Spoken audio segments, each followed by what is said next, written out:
Okay, it's being recorded, and if anybody, can't make it, I don't think I should be saying that now, but this will be recorded and it will be sent up in the follow-up, later, so you can also go back and revisit this. We'll also be sending out a PDF of the entire presentation, so you can always look back at it too.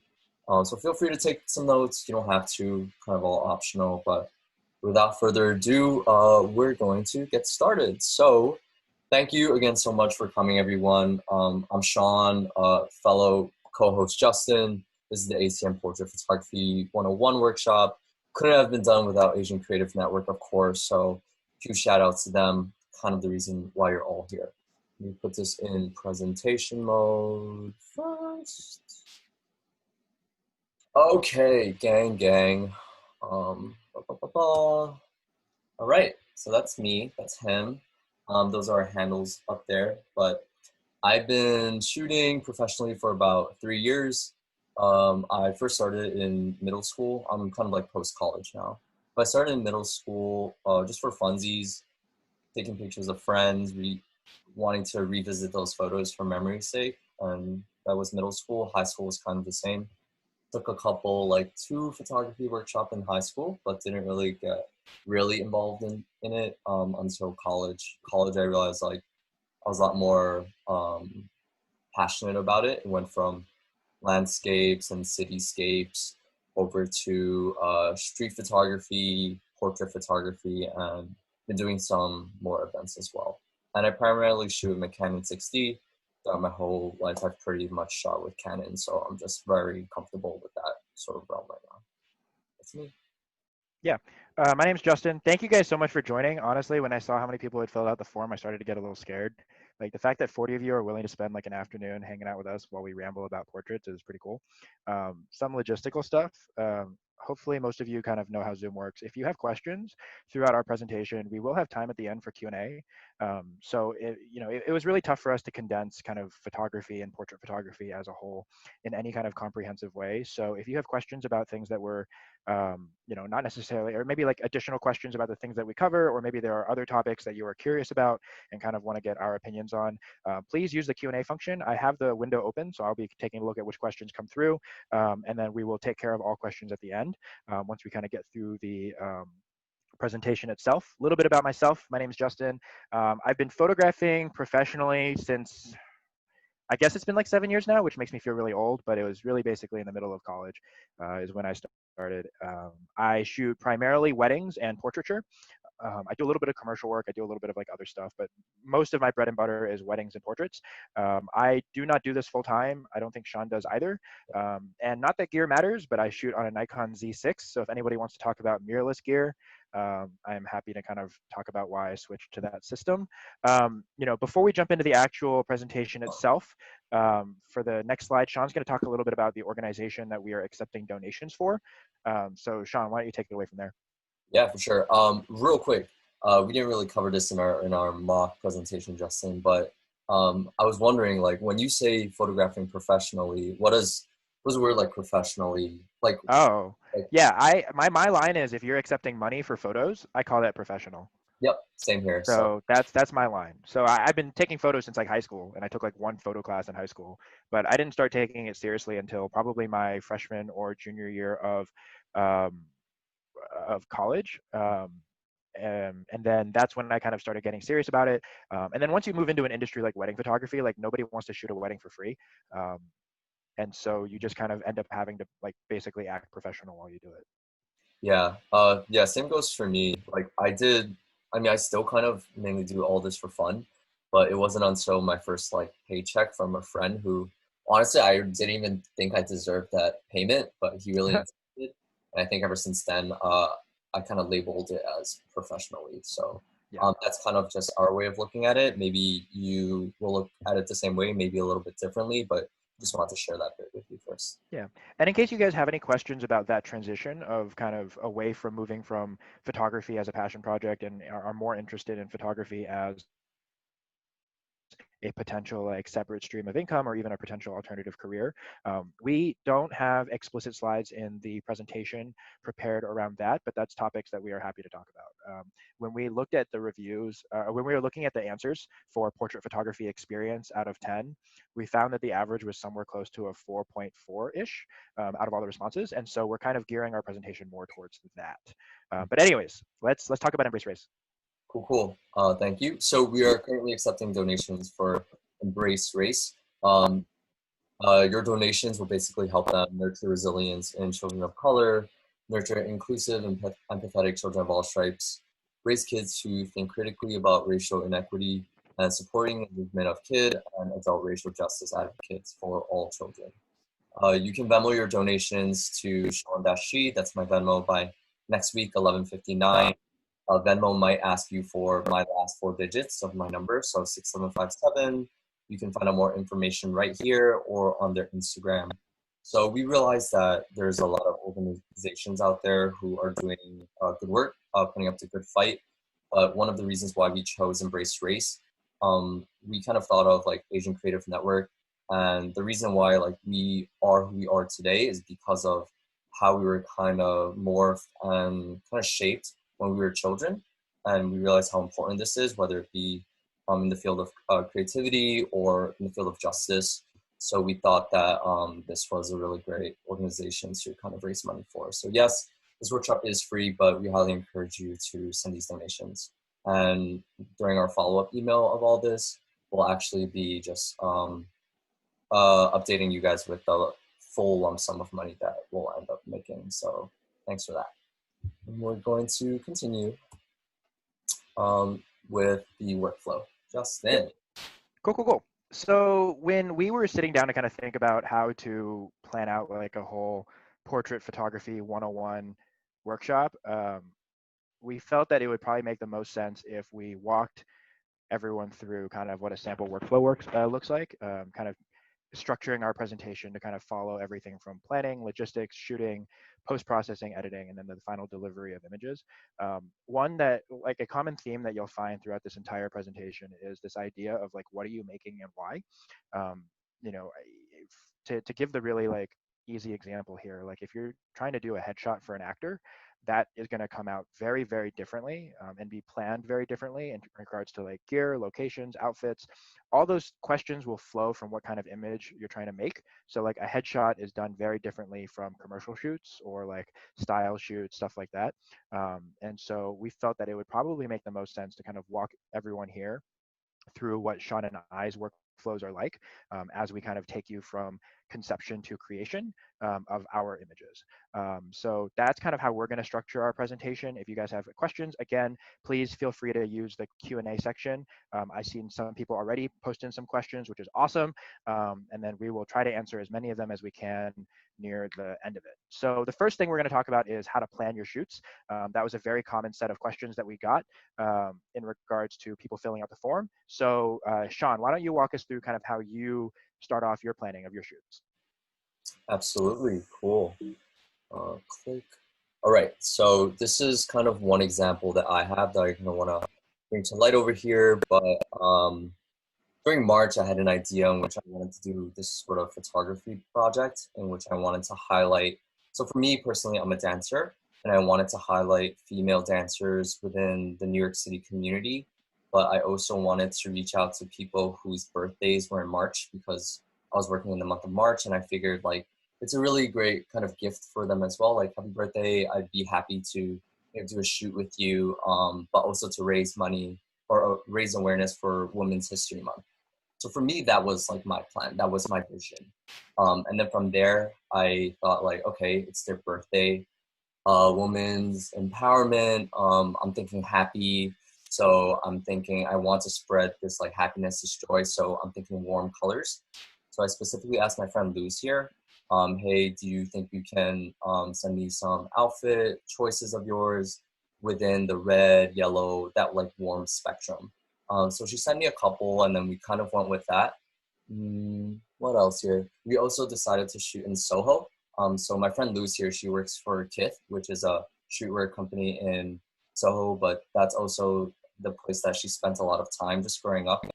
being kind of shaped by the fashion industry. So I thought it would be a really good location.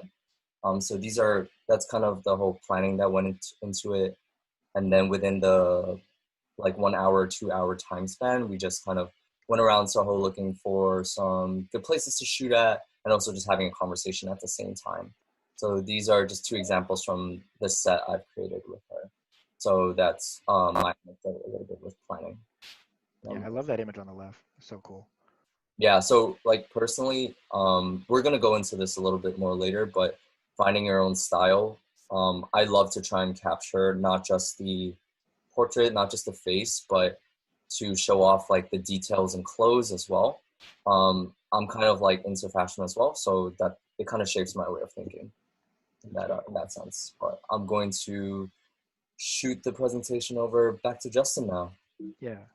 So I use a lot of mood boards in my work. A lot of my a lot of questions we had were around like how do you find inspiration and like kind of where do you go for when you're planning out shoots. And this is my easiest answer. Like I use Pinterest a lot, and I'm basically kind of or I use like the Instagram save function a lot. Where I'm constantly saving pictures that I like something about them. This mood board on the left specifically was one that I was putting together. Most of you can probably see this in my background, but you may not know what it is. But that's a poster of Irving Penn's work. He's like a fashion editorial photographer from the 80s. But you know, I remember he had an exhibit over at the Met at one point that was kind of just exhibiting all of his work. And one thing that really stood out to me was his control of natural light. So I kind of went through this phase where I wanted to do a lot of portraits that were oriented around, you know, one directional kind of like single light sources, working really on mood and expression from your subjects. So I had this mood board put together, and then what you see on the right are images that were kind of direct descendants from this mood board. So working with Abigail in Paris, like these were two images that I would show them the mood board on the left and say like, these are the kind of vibes that I was going for. This is kind of like what I want to explore in the portrait shoot, and like, can we shoot towards that? One thing about like, you know, that's helpful, and this is something that's common across both the way that Sean and I both plan our shoots, is starting with a mood board or starting with a vibe or starting with like an idea is a really good way to kind of like get everyone on the same page as to like what the purpose and objective of the shoot is, right? Like if you're shooting headshots or if you're photographing with like an influencer, or if you're shooting with like a blogger, like the types of images that they're going to want are all going to look really different, versus if you're photographing with like editorial models or like people who are trying to get into like commercial modeling or like, you know, so by having mood boards and like you'll always have things to refer to throughout the shoot, as well as give the model, the artists, the makeup artist, the stylist kind of like an idea of what that they're trying to go for, and they may have ideas too, and that way you're not holding the creative cross in your head on your own. um, you know, and over time, as you shoot more, this kind of gets into this idea of creating a style, which is kind of like what we're going to talk about next. But ultimately, like that's kind of like how a lot of my shoot starts. It starts with a mood board. Like even when people just message me like, "Hey, like I really like your work. I would like to shoot." Like my first response is, "Great. Like what do you have in mind? Like what ideas do you want to shoot?" Because just generically standing on a street and just taking random pictures and trying to figure out what you go isn't a necessarily very efficient use of time. But anyways, so the next thing is kind of talking about like stylistic elements and kind of building a style of your own. And so Sean's gonna start us off on this one. Yeah, so oops, am I muted? No, Nope, you're I'm good. I not. can I'm hear you. good. Cool. Yeah, so I think when a lot of people start, a lot of people really don't know where to start, right? Because you're a beginner, you're kind of just figuring everything out in the beginning. But I think a great way is just by copying and emulating. So kind of go through your feed, either on Instagram or surf the web, see what kind of photographers' work that you like, and try and copy and copy the maybe poses, maybe the lighting, but know that when you're copying everything, try and add your own flavor to it, right? Try and make it a little bit of what stands out for you. So maybe while you're copying, you notice maybe this can be changed. Go ahead and change it. There's no exactly a rule book for everything, right? You just kind of figure it out as you work. Um, but by doing this, you'll just continue to practice, and eventually you'll kind of find this style for yourself. So for my examples, mine are the two in the right. These are examples by Little Xiao and Castellanaire. But for Xiao, he is a photographer that actually works a lot with dancers. It really fits my realm a lot. And for him, he really likes working with poses that aren't the usual like model poses. but poses that fit within the dancer sort of category. And what I like about Little Xiao and Castellanaire is they really like using their environments around them to try and match the color scheme or maybe the kind of mood that the photographer is going for. So these are just two examples. Yeah, and for my two on the left, Christopher James and Ures Sabag, these are just two photographers whose work I really admire. Like I can't, when people are like asking questions about kind of how do you develop your own style, for me, my best answer is like, I don't even know what my style is. Like people look at my work and they tell me that I have a style. I personally don't really know how to define it. I view portraiture as more of a creative explorative outlet, like creative artistic outlet for myself. I have a pretty consistent style when it comes to weddings, but for portrait work, I'm very much so just kind of inspired by whatever images I kind of look at the given moment and I see it and I'm kind of like, wow, I really wish I have a photo in my portfolio that kind of looked like that. Right. So that's where like, work of people like Christopher James, who's really big on Instagram. He's known for his like levitation work. So she's not actually like falling off this cliff. That's a lot of Photoshop work. But also like he has this very ethereal kind of pinkish hue to his work. Arissa Bag is like a editorial fashion photographer. He's actually based here in New York, but he in particular has something he calls his like leather jacket series, where to get himself and his models warmed up every time they're on a shoot, like he tells them to just bring like a plain outfit and a leather jacket, and he sets up like one studio light above them at the 12 o'clock position, and they just like shoot and chill and like warm up. And I really like some of the more raw images that he's gotten out of it. And so like that's something that I've like tried to emulate on future shoots as well. And then over time, as you shoot more and your skills grow, you'll kind of like have your own intrinsic like idiosyncrasies in terms of like how you end up finding like your own style, and that's the best way I can describe it.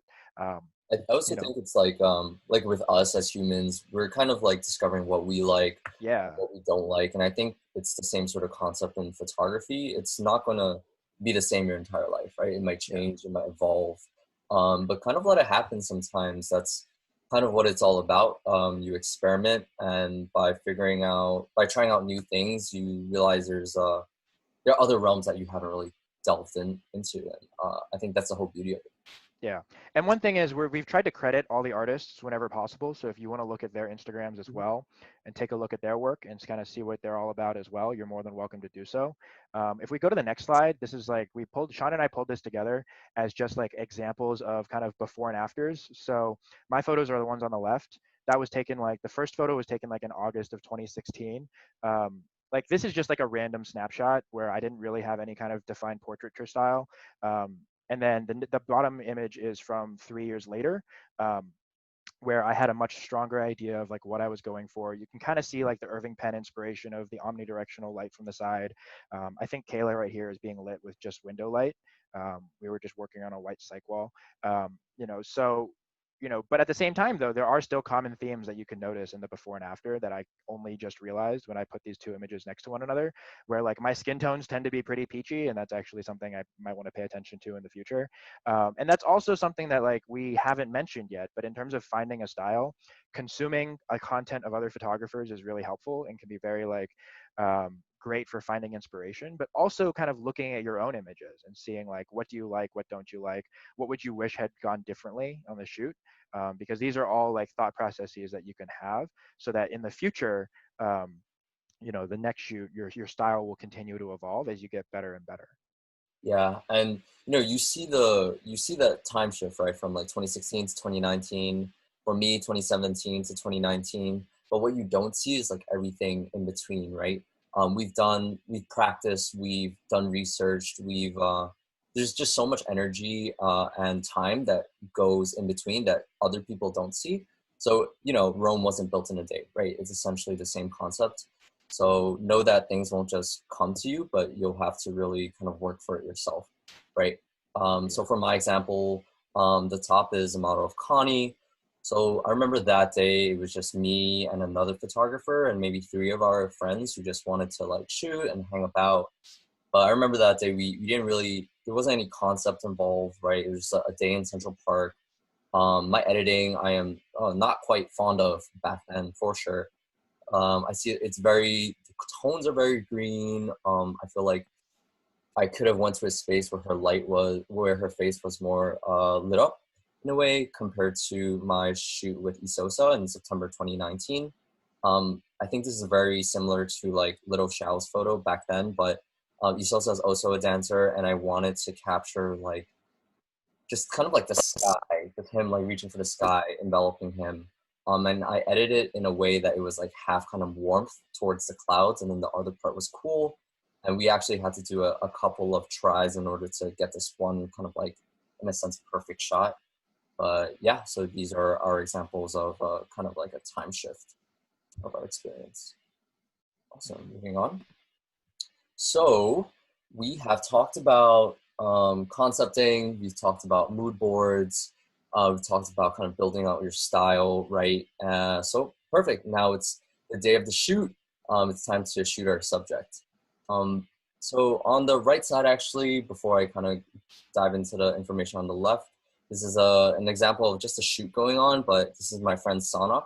Sanak's actually the founder of Pursuit of Portraits, but I think this was during his shoot in Indonesia. He had something, I don't know what his concept was, but this was what he had in mind. So that was the behind the scenes sort of shot on the left, and then towards the right is his final imagery that he posted on Instagram. Okay, so you want to build your rapport, right? It's the day of the shoot. You want to make sure your model, your subject feels the most comfortable as possible.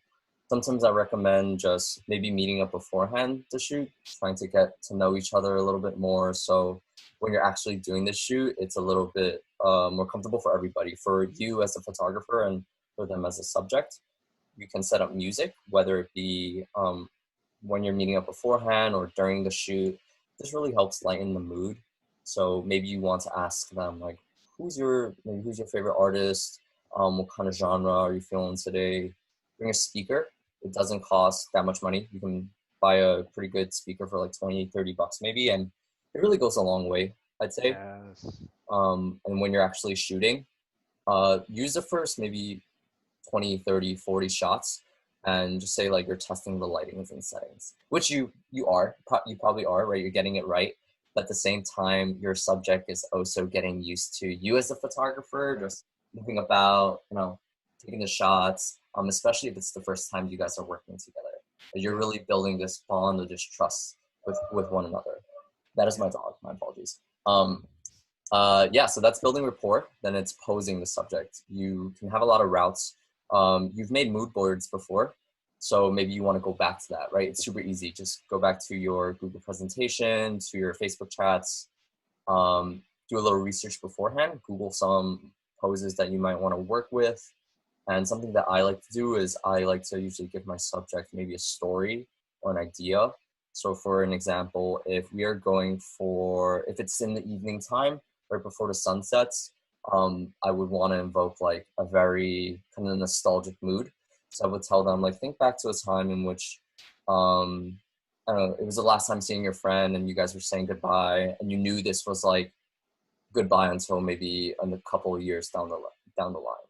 So this is kind of like you're giving them a scene and it's acting, right? And they'll have that sort of, their facial expressions will kind of adjust to that story or scene, and I think it can be very relevant in that sort of a sense. Yeah. Um, yeah, and while you're shooting, have conversations with your subjects, right? Because they're human beings. Nobody likes to just be like, sure, it is, I guess, the business, it's the shoot, but I think we're human beings at the end of the day, and everyone just wants to have a conversation and a good time. Yeah. So it doesn't hurt. This is actually really important because, like, if you think about it, especially if you're working with people who have not been photographed that often or are not used to being photographed. So for anyone who does headshots or anyone who does like senior portraits or anyone who's like working with their friends, most of the time they've had little to no experience of being in front of the camera. So even though you might be nervous behind the camera, it's like kind of contingent on you as the one who set up the shot and to the one who set up the shoot to like make everyone feel comfortable. Like that's why like I bring music to all of my shoots. I just ask whoever I'm working with, like, who's your favorite artist, and then I put it on artist shuffle. Like that's literally what I do. And then that's also why like having inspiration and mood boards can be so important. If posing was also a very common question, and we only have like a very brief moment to cover it here. So if people have more questions, like throw them up. There's a lot of technical ideas in regards to posing that we could definitely get into, but we didn't want to like overwhelm with too much info. But anyways, yes, I totally agree with everything that like Sean said here. Like building rapport is as much about like and this is a really like bad metaphor, but like it's almost like speed dating where you only have like 2 minutes to like get to know someone and like figure out like how can you build that like kind of like chemistry and friendliness with one another so that you can work together to create these great images. And a lot of that comes through in your personality as a photographer, in like your like ability to kind of get people to relax in front of your camera. But anyways, Yeah, let me just wrap up this slide real quick. yep, But in order to continue to build that rapport, right? So you're shooting, you're having conversations, but also after a couple of clicks, feel free to show it to them as well, yeah, because you're both working here, right? Them as the model, and then you as the photographer. Show them the images. Let them see like if they're okay with it. Give them feedback, right?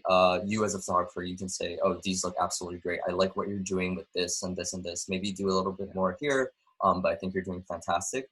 This gives them like a boost of confidence as well, and they'll be, again, you're just constantly building up that like comfort level, right? yeah, So and then in the future there could be like more shoots as well, especially if you maintain communication. I like personally, for me, I'd say don't just look at it as sort of like a business exchange, right? Try and befriend them if possible, especially if you guys like vibe well. Like it doesn't hurt to have a couple more friends in your network, so why not? Yeah, yeah. The and don't be a dick rule very much so applies here. oh man, no one likes working with a jerk, right? So definitely do your best to kind of have a positive attitude about everything. And we did have a lot of questions about posing, and I do have some answers for it too, but maybe we'll get more towards it Yeah, after the presentation. So yeah, I'm going to pass it back on to Justin, which he's going to talk about editing a little bit. yeah. Uh, Okay, so for editing, most of you guys, I'm assuming, have some level of familiarity with kind of like the big players out there in regards to Lightroom, Photoshop.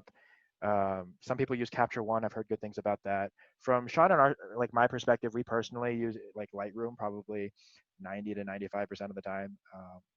I think that there's a lot of things you can do in Lightroom. My general rule of thumb is that unless I'm moving pixels around, I basically spend almost all of my time in Lightroom. You can even go as far as like some minor retouching in Lightroom, including like clones. You can do clone stamping. You can dodge and burn.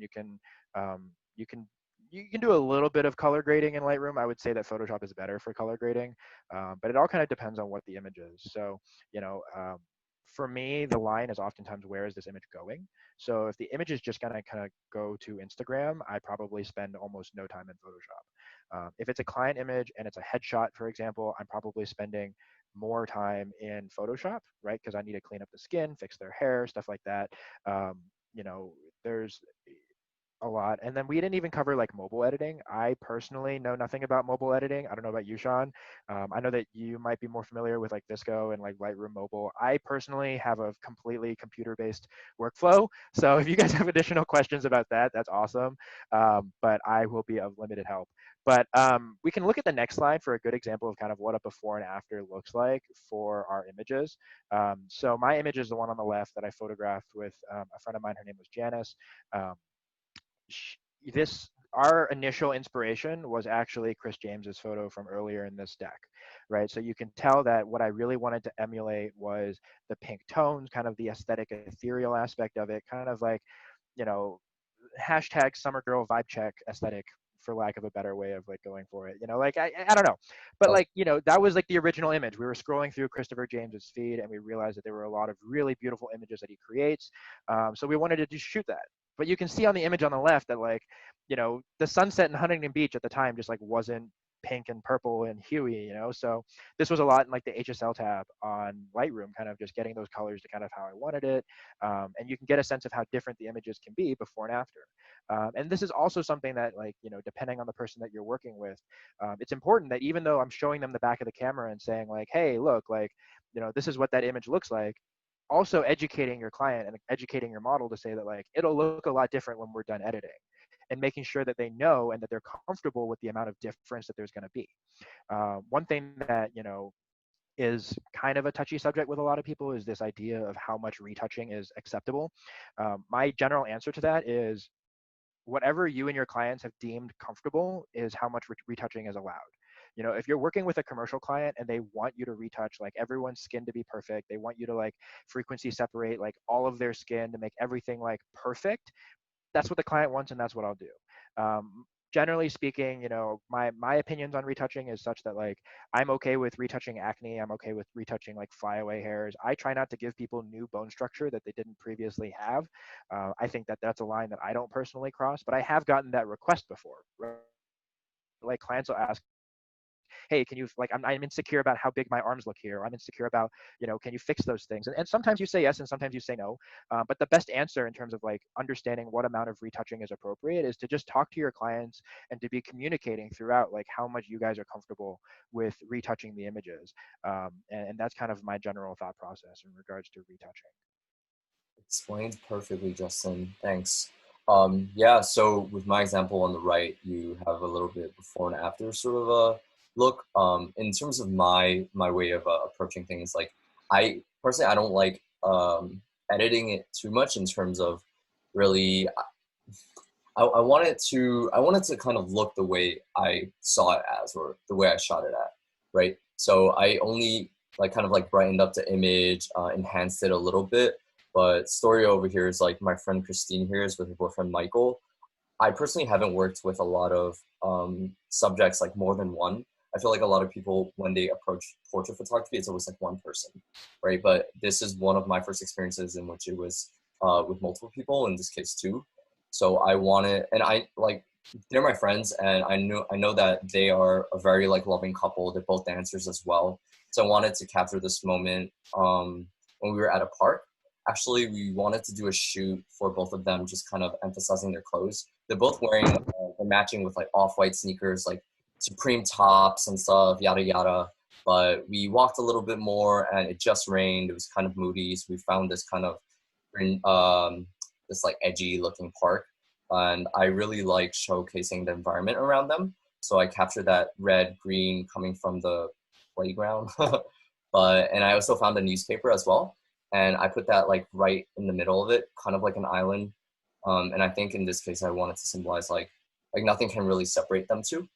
And I took a couple of shots in that instance, and I chose to pick this one where the bus was just coming um, behind them, just to put more emphasis on like being in New York City. Yeah.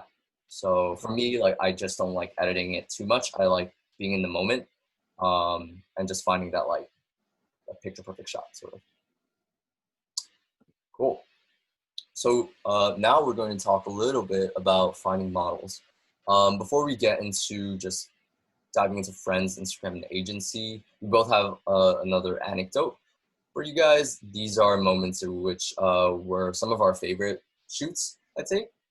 My shot is on the right with Anna here, but I was in San Francisco for vacation post-college, just solo, and I was walking alongside a beach, and I noticed Anna and her friend Alina.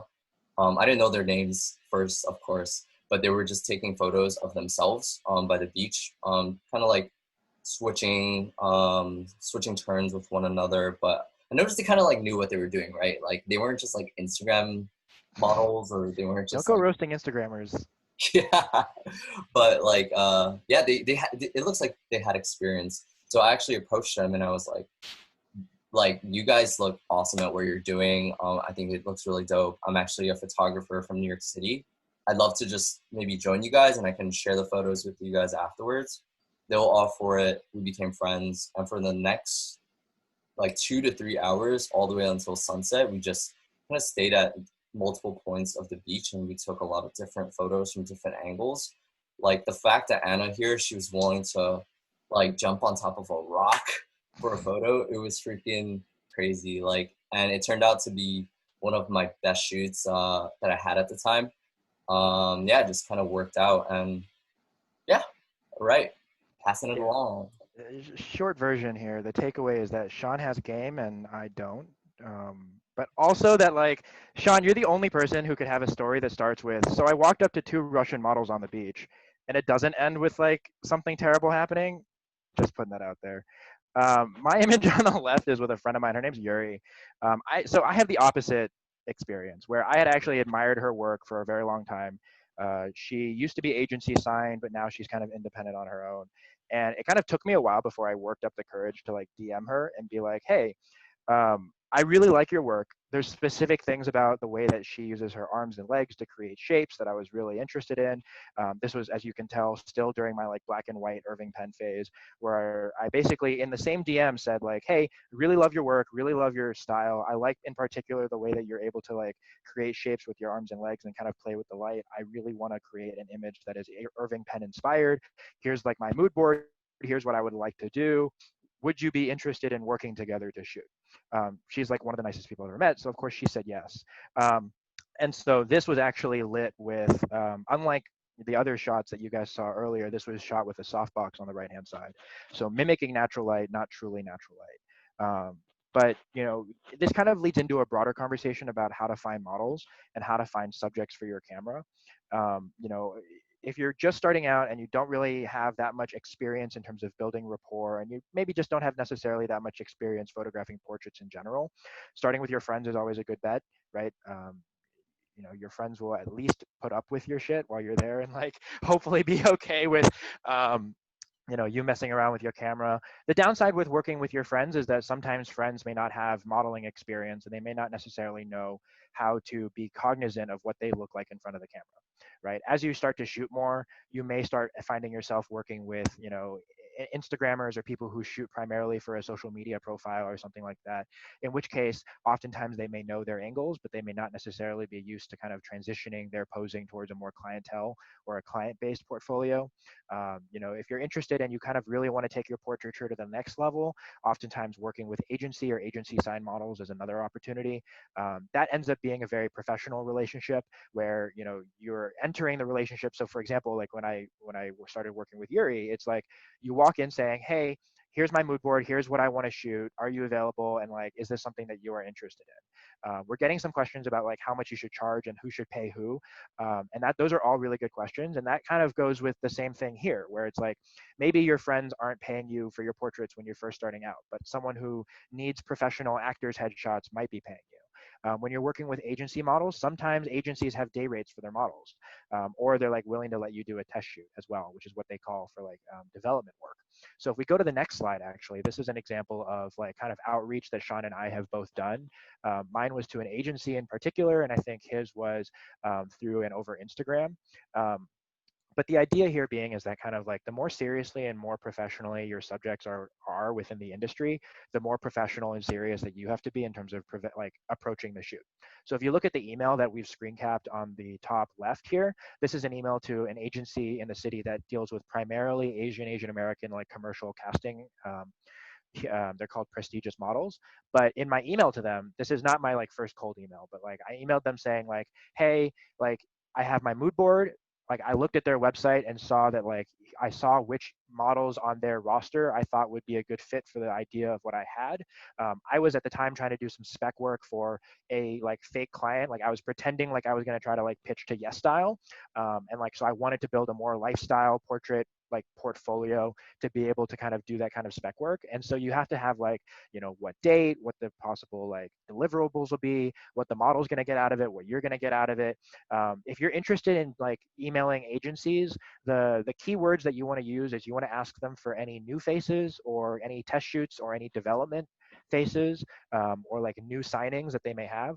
Those are all code words for generally less experienced models who have just signed with an agency and therefore have a higher likelihood of needing additional images for their portfolio, so that you have a higher chance of them willing to come out and shoot for free with you. Because, you know, you're not going to like email IMG and say, hey, can you send me Gigi Hadid? Because they're going to be like, no, like, who are you?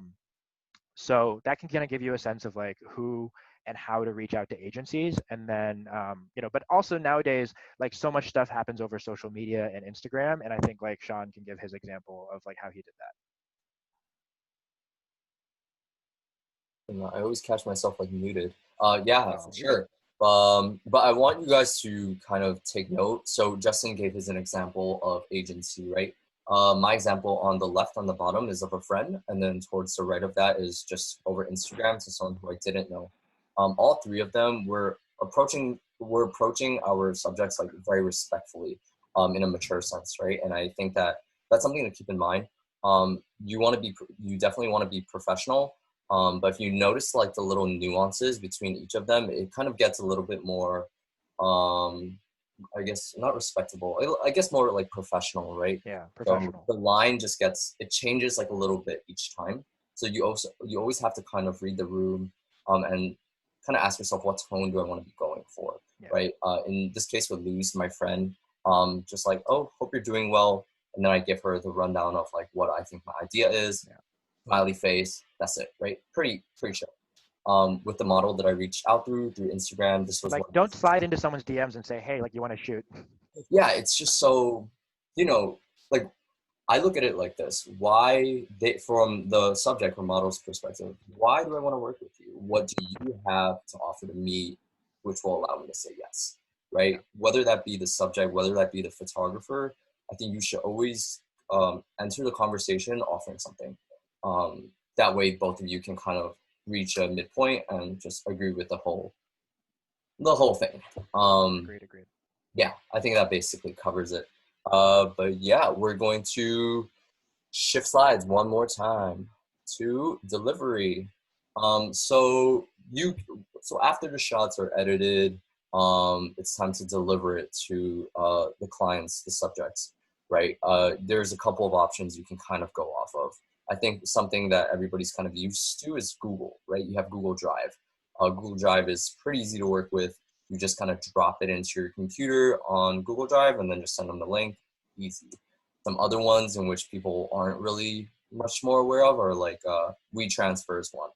Also very simple as well. You basically put in your subject's email. You can type in a body paragraph, and then you can drag and drop the images to the website. Once you hit transfer, then everything gets sent over. You will get an email notification just saying it's went through. And then you'll also get an email notification saying when they've downloaded it.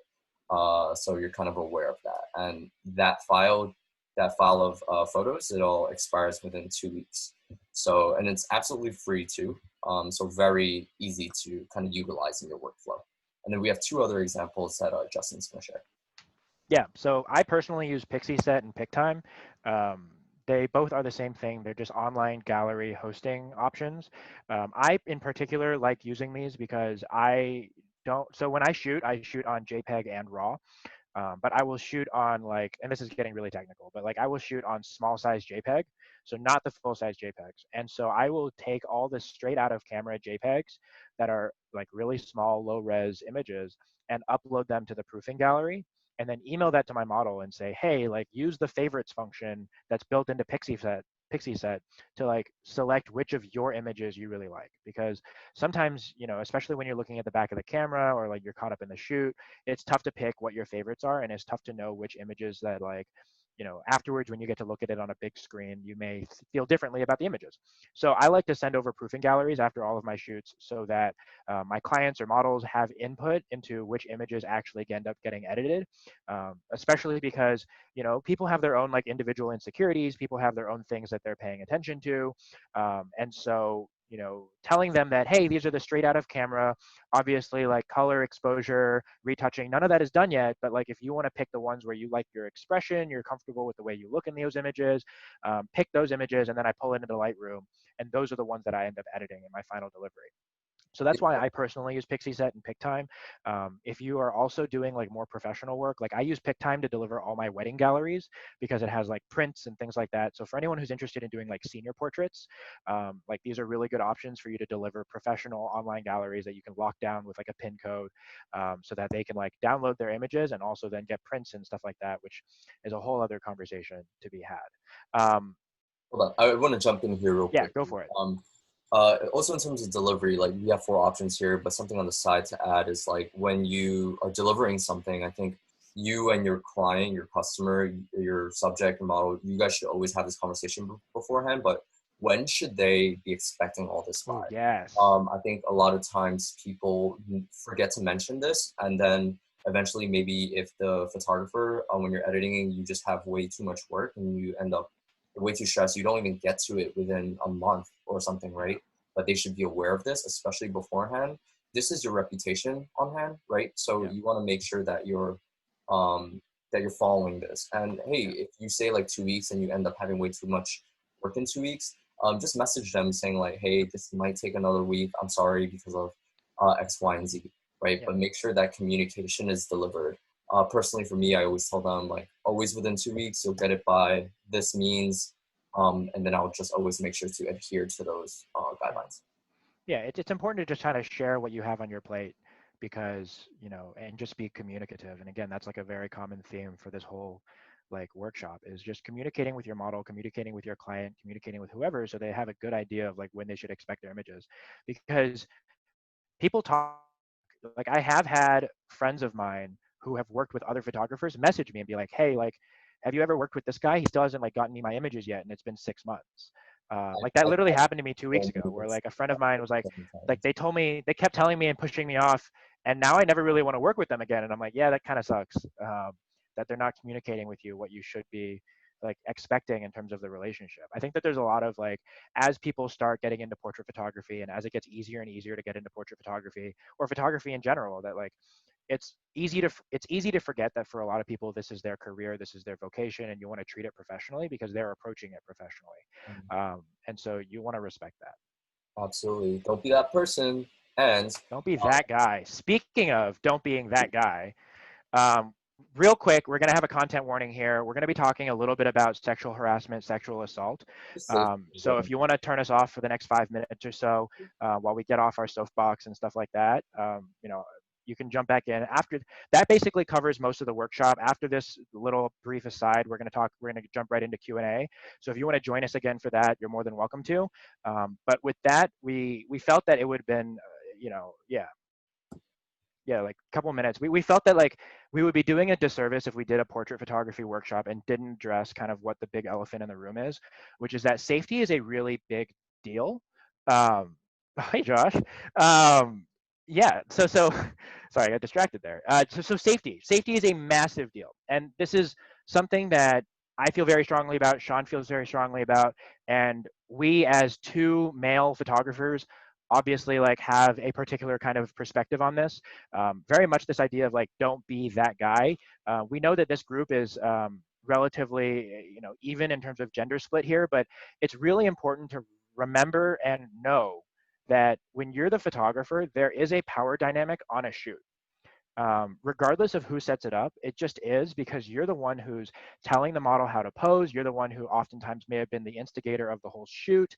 Um, and there are too many stories of like photographers being creepy or doing unacceptable things. And it doesn't mean that you have to be a predatory photographer. It doesn't have to be that you had malintent. Sometimes something as simple as like you went and fixed someone's hair when they like weren't ready for you to fix their hair. Like imagine you're just like hanging out with your friends and like one of your friends randomly like sweeps your hair. Like that wouldn't necessarily make them comfortable, and that is your friend. When you're on a shoot, it's so easy to kind of get wrapped up and focused on the photos and taking the camera. And especially if you have a lot of gear, you're worried about the lighting setups and stuff like that, that it's so easy to forget that it's another human being on the other end of the camera.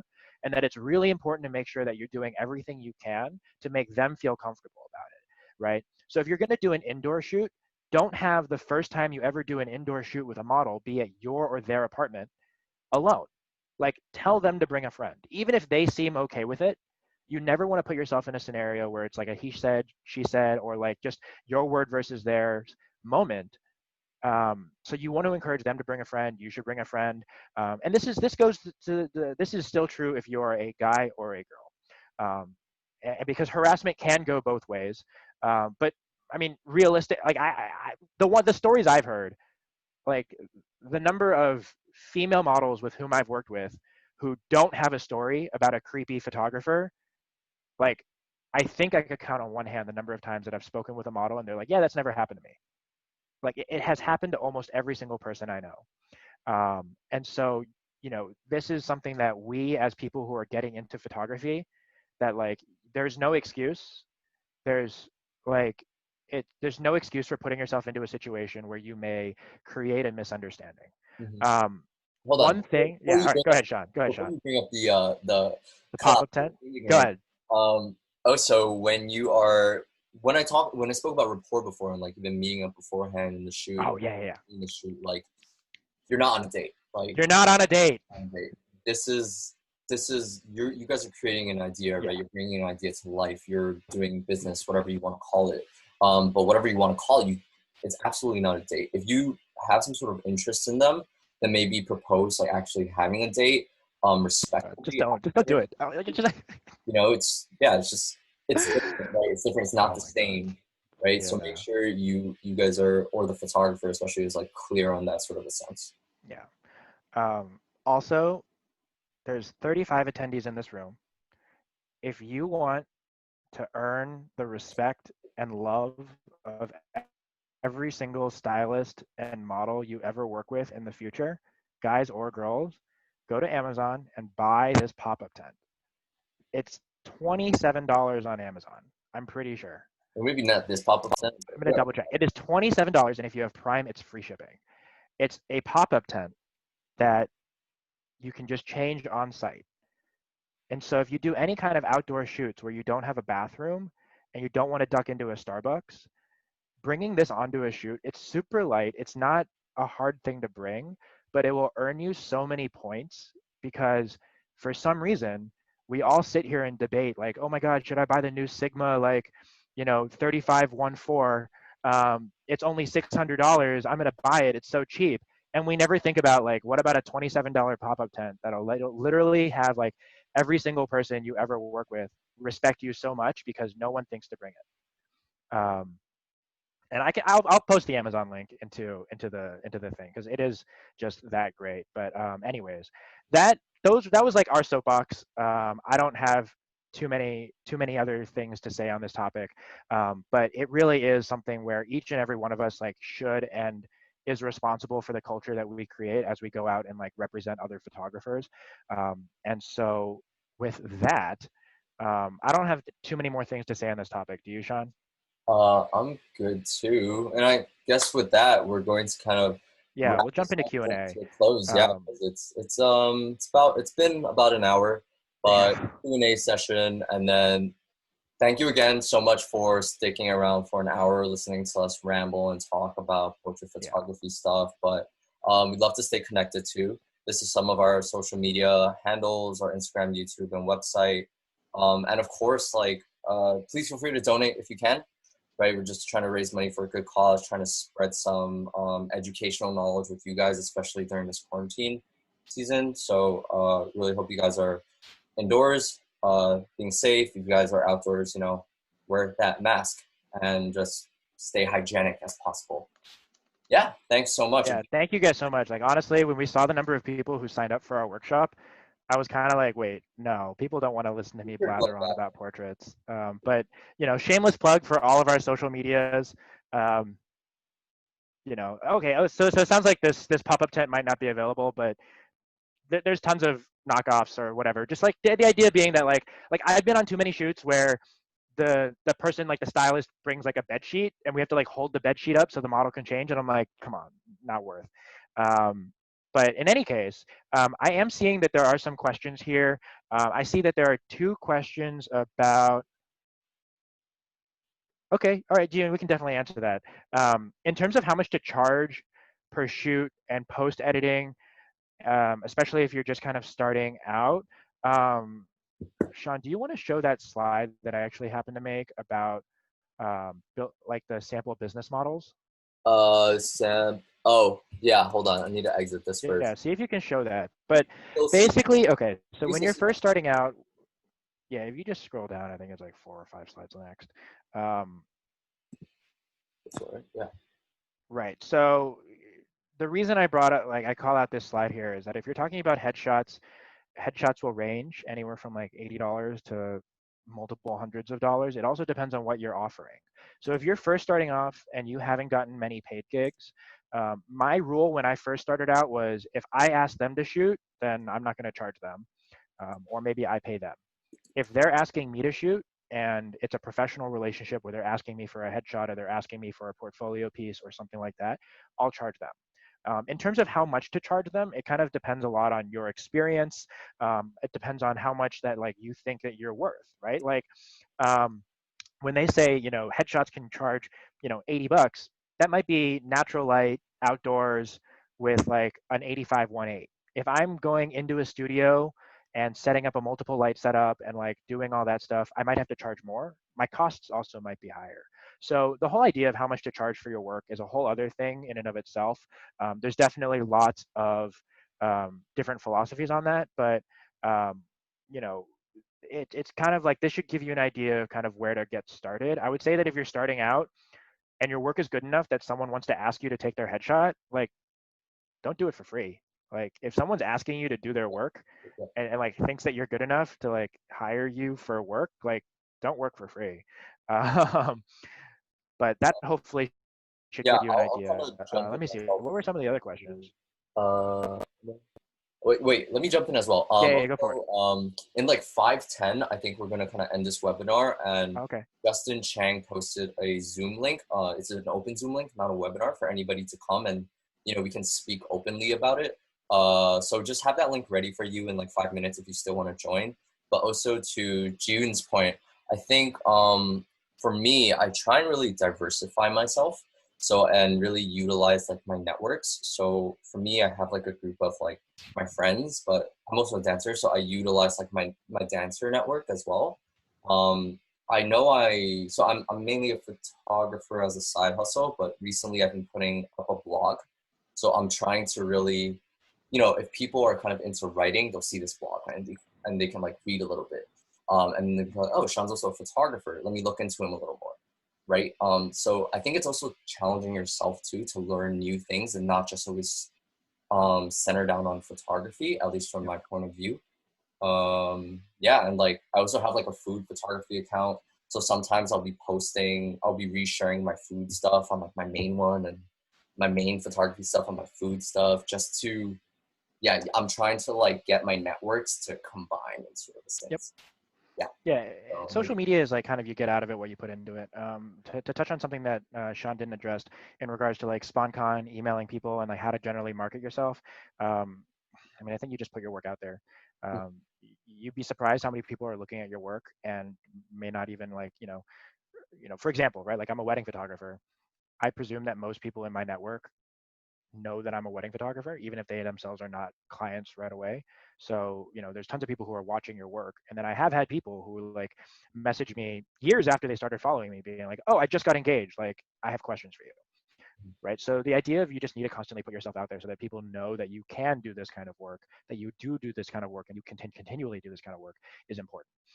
Yeah, I mean, if you want to talk about like sponsored content, like paying for ads and stuff like that, like there's definitely a lot of content out there about that as well. That might be a little out of scope of this, but we can definitely talk about like Facebook ads. Like I've run thousands of dollars of Facebook ads to promote my wedding photography business, and that was a whole lot of thing. I've also used email marketing and stuff like that. So you just use all of it. Some of the other questions that I've seen here, Brian, you asked about types of lights to work with in a studio that I recommend, and reflectors to use outdoors if the sun is merciless. I would buy one of those 5-in-1 42-inch disc reflectors. They're like $20 as well. I would also recommend you buy a larger version of them.